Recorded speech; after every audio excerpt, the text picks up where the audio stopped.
તો હાલો નમસ્કાર, સ્વાગત છે ફરી તમારું આપણી આ યુટ્યુબ ચેનલ એટલે મકવાણા ટેકનોલોજી યુટ્યુબ ચેનલમાં. જો સબસ્ક્રાઇબ ન કરી દો સબસ્ક્રાઇબ કરી લો અને બાજુમાં ઘંટીના નિશાને પણ પ્રેસ જરૂરથી કરી દેજો.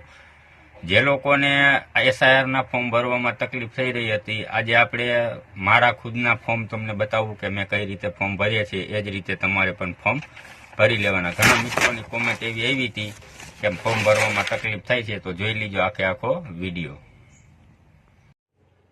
તો જોઈ લ્યો, આ મારા પપ્પાનું ફોર્મ છે, આ એમની જન્મ તારીખ છે, આ એમનો આધાર કાર્ડ નંબર છે, અહીંયા કણે મોબાઈલ નંબર, અહીંયા મારા દાદાનું નામ, પછી અહીંયા કણે દાદાનું ચૂંટણી કાર્ડ નંબર મારી પાસે નથી અત્યારે હાજરમાં, એટલે આપણે અહીંયા ખાલી મેકી દીધું છે.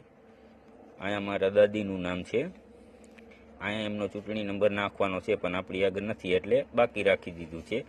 અને અહીંયા જો જીવનસાથીનું નામ અવેલેબલ હોય, લગ્ન થઈ ગયા હોય, તો અહીંયા કણે નામ નાખી દેવાનું. આ મારા મમ્મીનું નામ છે, આ મારા મમ્મીનો ચૂંટણી કાર્ડ નંબર છે, બરાબર. હવે અહીંયા જુઓ, અહીંયા કણે નામ લખ્યું છે, ત્યાં જે વ્યક્તિ આ છે તેનું જ નામ અહીંયા કણે નાખવાનું.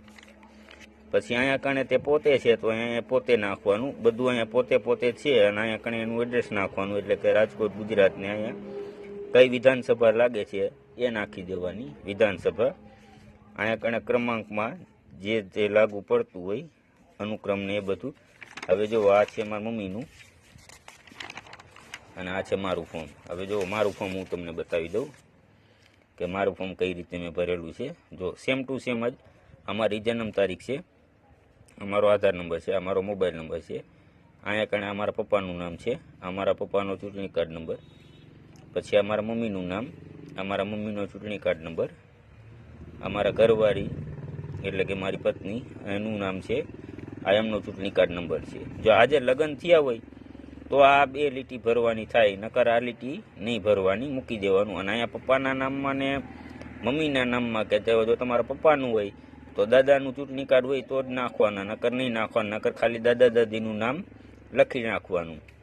બાકી એ બે એમનામ છોડી દેવાનું, તો એ લખવાની કાંઈ જરૂર નથી. જ્યાં રિલેટિવનું આવે ત્યાં કણે તમારે જો ના હોય તમારા દાદાનું કે દાદીનું, તો એને આ બે લીટી બાકી રાખી દેવાની, ત્યાં વચ્ચે કાંઈ નહીં ભરવાનું. પછી જો અહીંયા નીચે આવી જવાનું, અહીંયા કણે લખવાનું આપણા પપ્પાનું નામ, એટલે કે આ હું છું, આમાં પપ્પા છે એટલે અહીંયા કણે મેં મારા પપ્પાનું નામ લખ્યું છે, અહીંયા કણે મારા પપ્પાનું નામ લખ્યું છે.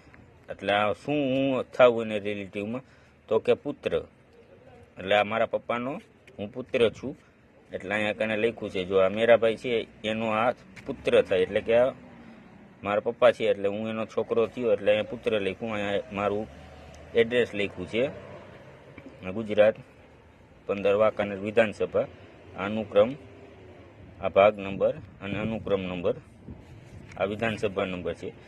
જો આ તમારે જોતો હોય, જો તમને ના ખબર હોય કે આ 15 ને 68 ને 189 આ તમારે કયો ક્રમ લાગુ પડે, તો કોમેન્ટ કરીને જણાવી દીજો. હું તમને, જો તમે ગુજરાતના છો તો આખા ગુજરાતની PDF તમને મોકલી દઈશ. અને જો ખાસ કરીને તમે વાંકાનેર, કુવાડવા કે રાજકોટના હોય તો એની કયો તો અત્યારે તમને PDF મોકલી દઈશ, જ્યાંથી તમે તમારું ગામનું કે સિટીનું આ અનુક્રમ નંબર જોઈ શકો છો.